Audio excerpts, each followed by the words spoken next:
All right, it seems like things are trending for Auburn finding their quarterback for this class.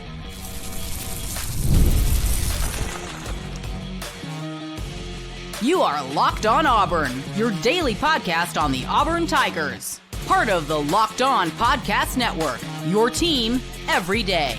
Yes, welcome on into Locked On Auburn, your daily Auburn Tigers podcast. I'm your host, Zach Blackerby, and thank you so much for making Locked On Auburn your first listen every single day. Happy Recruiting Thursday to all who celebrate. We are joined by Brian Smith, Locked On recruiting expert. You can find his show, The Portal. However you're consuming this show, search The Portal. I'll also put a link in the episode description down below to make sure The Portal is your second listen of the day. Brian, loaded show, tons to talk about. You were at the Under Armour camp this weekend. We'll touch on that, as well as Hezekiah Harris, Auburn commit. He is trending for some other schools that really want him. What's the status with that? Anthony Davis, big time in-state linebacker, not in-state, excuse me, out-of-state linebacker at Grayson. But I want to talk about another Georgia player first, and that is, of course, Travis Burgess at Grayson as well. A guy who seems to be, based off of all the conversations I'm having, trending towards being Auburn's guy, Auburn's quarterback for the 2026 class. Brian, every time we talk about him, I take a few minutes to talk about how I like Travis Burgess. I think he's extremely underrated. I've been very consistent with this, and it does seem like by everything that I've heard that he is trending towards being Auburn's quarterback. That's what I heard as well. I actually spoke to somebody right before I came on air. He thought he was going to Auburn. I'll leave the person's name out, but they thought that he was going to go to Auburn. 6'5", 210, 215, really, really smooth throwing motion. He's a pocket quarterback, but he can move some. I've seen him throw on the run, and I like how he has a good moxie to him, because even if he made a throw that it was perfect, the next throw didn't worry about it. Everything was consistent. This is a kid that's been in the fire. Playing at Grayson is not like most other schools. It's a different gig. So I like him a lot, and especially if you compare him with Deuce Knight, you get two mobile quarterbacks that got some size. Auburn quarterback recruiting has really changed in the last year. So compared to what we were talking about this point last year at this exact same time. Yeah, I think so. And you look at, the Jared Curtis saga, the five-star quarterback from Nashville. He narrowed it down to 2, it seems like. He canceled all the other official visits. He narrowed it down to 2. Auburn is not one of them. And it just kind of seems like the effort now is, okay, they swung for the fences to get the highly rated guy. Didn't seem like a natural fit to me. We've talked about that a ton. Like, it'd be great. I just didn't buy it. But, man, it'd be super great if Jared Curtis wanted to come to Auburn.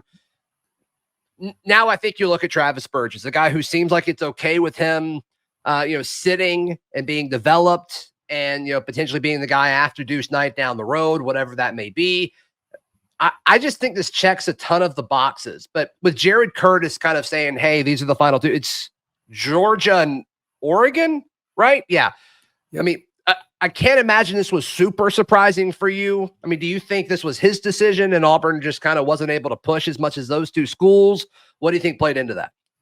I think Will Stein, being who he is as an offensive coordinator at Oregon, having a lot of success is part of it. Oregon's the trendy school over the last few years. That has not changed. Depending on who you look at, they have the number 1 class in the country.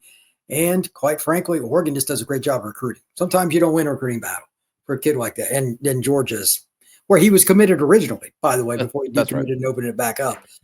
Georgia kind of speaks for itself in their recruiting efforts. So it's not an Auburn thing. I just think they just didn't win out. And we've hinted at this before, but like the way quarterback recruiting operates is so much different than every other position, because one guy plays, and you've got to think about the timing and does it make a ton of sense. And if you're Jared Curtis and you come in, one, you've got to pay him, which is tricky, because if Jackson comes back, you're paying Jackson and Deuce and Jared Curtis. Like, what would that even look like? You got to think Travis Burgess is not going to demand the same price as Jared Curtis just based off of rankings alone. He will not. And just, I don't think he's going to be ready to play in the SEC day one. I think it's going to take him a few years. And he'll have that. He'll have that if he goes to a school like Auburn. And I think the offer list kind of backs that up to some extent. I do think his offer list will get dramatically better over the offseason. I don't think that's crazy to say. But just as far as fit goes, like I think it makes a ton of sense. He may not be the best quarterback in this class, but I think he's a really solid fit for what Auburn needs this year. And that's all you can really ask for. If you can get guys like him at least every other year, you won't be in the spot Auburn was in the last few. Sure. They failed to do that at certain points in the last 10 years. I'll just make it vague, but you can use your own opinion on who did or did not sign out of the high school ranks. Missing on quarterback is part of it. Development is part of it. But your timing. If you sign back-to-back 5 stars, what are the odds, Zach, that you keep both of those guys? Very low. 10% would probably be a too high of an estimate, in my opinion. So I agree with you. This is a kid that I think would redshirt and sit behind Deuce for a couple of years. And at the very least, even if he did transfer, wouldn't be like his third or fourth year. 5-star doesn't play his second year. He's gone, more than likely. You can't play Deuce and Jared. So in a lot of ways, I think this is for the best for any school, Auburn included. That's just yeah. And then it probably isn't brought up as much for the 2027 class if you want to swing for the fences again and get a Deuce Knight or pursue a Jared Curtis. I think the timing makes more sense. Yes. From an eligibility standpoint and from an NIL standpoint, because when the 2027 target gets on campus, like Jackson Arnold won't be here. Yeah, Deuce would be in his third year. Ideally, he leaves after his third year because he's a great player. He's in the Heisman. I mean, you can look at it a million ways, but they don't have back-to-back classes where you're paying a guy a bunch of money. Right. Like, I don't know if you saw what, like, and I know it's an exception, but like Arch made over $6 million allegedly in NIL last year. Good for Arch. Yeah, like that's what did he play? 50 snaps? I mean, if that. Yeah. So most schools are not going to do what Texas is doing. And Arch is, once in a 20-year kind of player. But yeah, and of the snaps that he played, like how many were like relevant? Yeah, that's what I mean, because he played a bunch of backup reps and a handful where he just came in and goal line. That was it. Right. But that's Texas kind of operates different. But whatever. Auburn is making a good, judicious decision if they take Burgess, not just, like you said, eligible, but NIL. You want to spend NIL on linemen. Auburn needed to get better at that, and they did it in the last couple classes. If they get that NIL class again this year with the right kids at the end, we know some of them will go down to the very wire. Sure. They will be in a position then to compete with Georgia and Alabama in the trenches. When was the last time you felt comfortable about that as an Auburn fan? Like literally, we got a chance on either side of the ball to go mano a mano for 4 quarters, not just for a half. 2017. That's what I was. 2013. That's what I mean. It's been a long time. Yeah. So you had to be +2 to beat those teams in the turnover margin because they were going to beat you in the trenches. That's a tough way to coach. Yeah. So save it. Seeing it, Burgess wants to get back to Auburn this spring, bring his family, make sure all that. That's always a good sign. And then he also has his official schedule for May 30th. So, yep. Travis Burgess trending in the right direction, the quarterback out of Grayson. Also sounds like a linebacker, his teammate at Grayson, Anthony Davis, is trending in the right direction as well. What does that mean? And what's next for Hezekiah Harris? All that coming up right here on Locked On Auburn. Today's show brought to you by our friends at Roy. Roy stands for Return on You. And Auburn fans, the future of college sports is here, and it's transparent. Before the Roy app was created, NIL negotiations often happened under the table, and fans didn't have a clear way to support the athletes that they know and love. Now, Roy allows you to be part of the change and support Auburn athletes in the most transparent way possible. Roy, the NIL app, allows you to choose the player you want to support, decide how much you contribute, and receive exclusive content from the athletes you hear back. And I also love that it's risk-free. There's no more uncertainty. It's got the transparency, but also if your player transfers, you get that money back. So download the Roy app from your phone's app store and start backing Auburn athletes. The future of college sports is here. Join it now, and up to $100, Roy will match it for Auburn athletes. So be sure to check that out by downloading the Roy app today. Thank you so much for making Locked On Auburn your first listen every single day. Make the Portal with Brian Smith your second listen as soon as you're done consuming today's show. Brian, you're posting like 2 shows a day at least. So yeah, you are churning out the content, and it's always super, super good stuff. Let's talk about Anthony Davis Jr., the Grayson linebacker Auburn really likes where they are with this guy. Sounds like DJ Durkin is all over Anthony Davis, and there's a lot to like about what he brings to the table.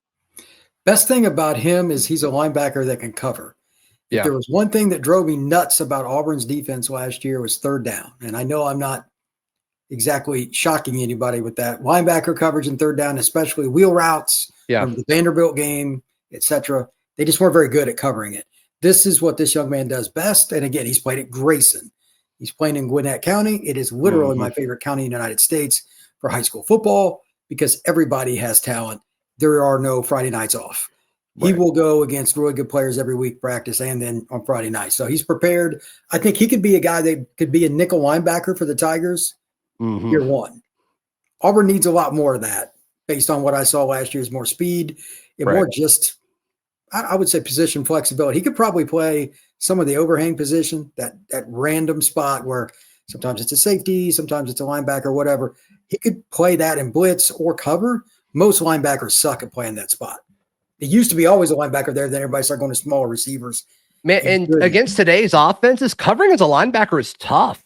Oh, I mean, really as far as the scheme, and a lot of these short schemes are like targeting the linebackers to make a choice in the RPO game. I mean, it's a tough spot to be in. If you can do that, you will make a lot of money in the NFL. Yeah, you don't even have to be a full-time starter for what Zach just said. Right. You could be a nickel linebacker, and the NFL will love you because you take reps off of the big guys that are the thumpers in the middle, and you also alleviate some of those third downs and sixes going for first downs, which kill you as a defense. Yeah. So, yeah, that's what he does best, and he's been recruited by numerous programs around the country.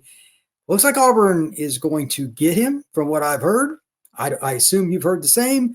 And on top of that, I cannot stress this enough. Getting kids out of Gwinnett, get him out of Grayson, Buford, North Gwinnett. There's a handful of schools in particular. You can never have enough. Right. It's like money. You can never have enough. That's the kind of thing that Auburn needs. And when they've been good, we talked earlier, like the 13 team, the 17 team. If we went back and looked at the roster, I'll bet there's a few kids from those schools on those teams. I would be shocked. It's where Auburn's always made their money outside the state of Alabama, the Atlanta area, and it really shouldn't change. You're 2 hours away. So they should get the Gwinnett kids too. And I don't think George is after. I don't think he will flip either. A lot of times you get a kid from there and you got to battle all the way through. No, funny enough, this seems like an Iron Bowl battle. Like it seems he's got an OV to Auburn May 30th. So the same weekend as Travis Burgess. And then the Bama OV is scheduled for June 20th. I think the scheme has a lot to do. Georgia runs totally different defense now than what Bama does. It used to be pretty much the same. Sure. It's not anymore. So Bama's going a little smaller, trying to be a little more speed, and that's fine. But Kirby's really big on length at linebacker, and this kid's not the tallest guy in the way, 6'1". Okay. But anyway, he's a really good football player, and to each their own, as they say. But I'm a big fan of Anthony Davis. Yeah, no, I am too. So we'll see exactly what happens with Anthony Davis and Auburn moving forward. Hezekiah Harris, a guy who's been committed to Auburn for a while, and even before he was committed to Auburn, it felt like he's been committed to Auburn for forever. I know you've talked to him a ton because he was here all the time.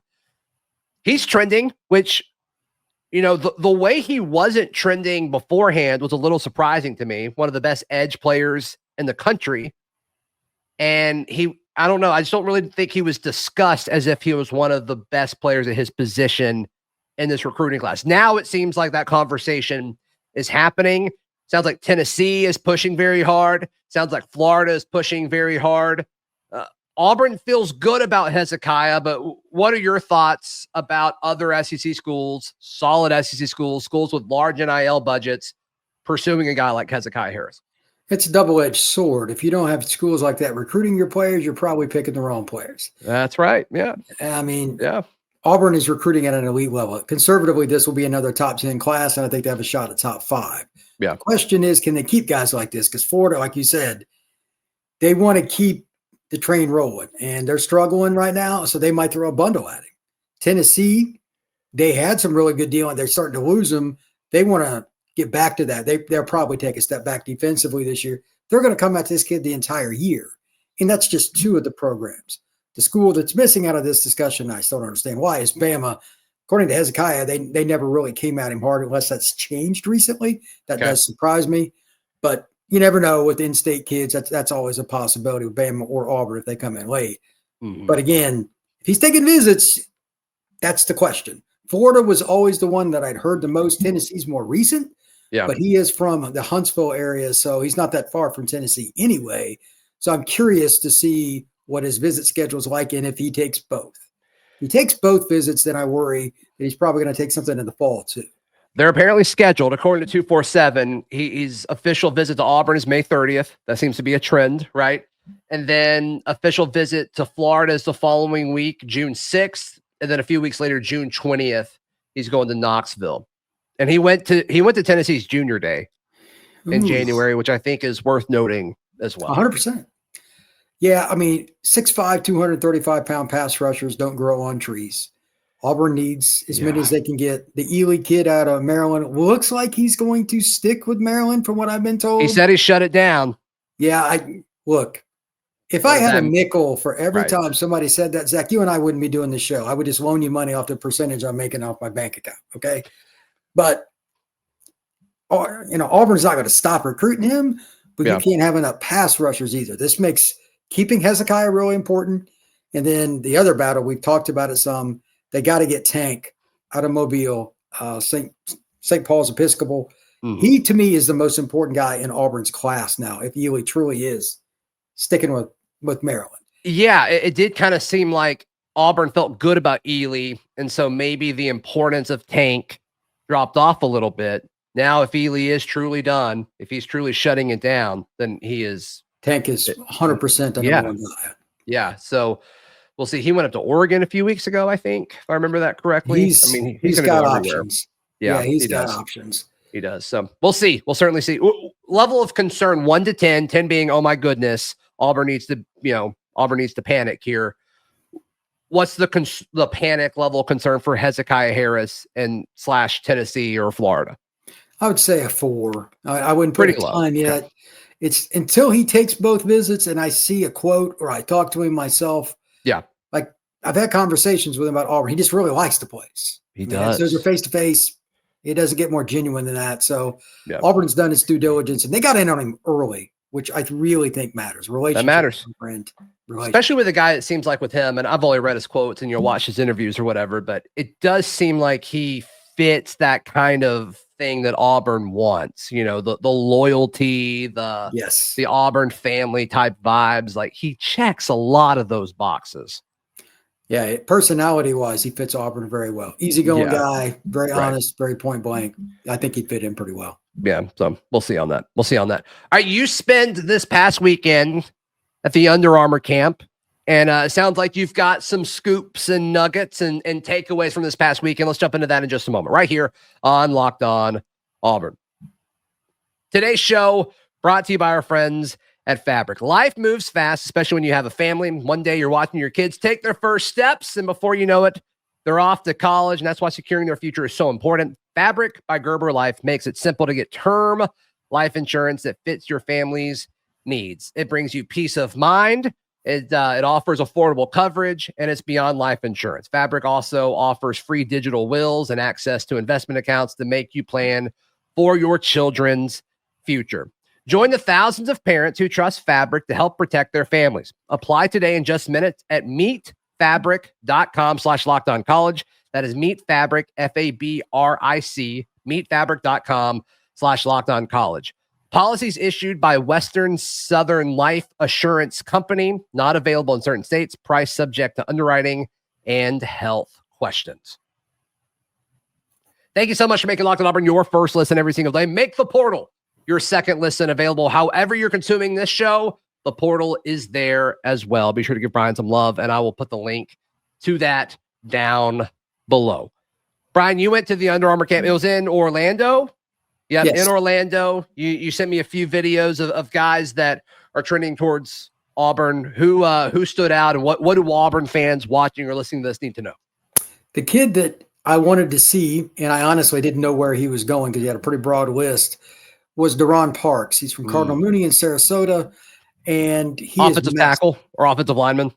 He's big enough to be whatever he wants. I'm not going to argue with him. He's 6'5", 345 pounds, play guard or tackle, and he was pretty darn good. He didn't win every rep. I mean, it is good competition. It's Florida, but he has a long list of suitors, Florida State. He's got in-state offers. I'm not sure why, but he just really likes Auburn, and that was the first school he mentioned multiple times when I brought up schools. He's looking forward to coming up for a visit. I think Auburn is the strong leader for him, and again, this is a national recruit. Remember the last time you said we don't need offensive tackles at Auburn, Zach? You remember the last time you said that? I don't think I've ever said that. he worst case scenario, he'll play guard, but he needs to reshape his body. Somebody's got great feet, he's got bend, and he's got heavy hands. He wants to play tackle. I'm sure they'll give him a chance, and he really likes Auburn's staff. He likes how they've recruited him.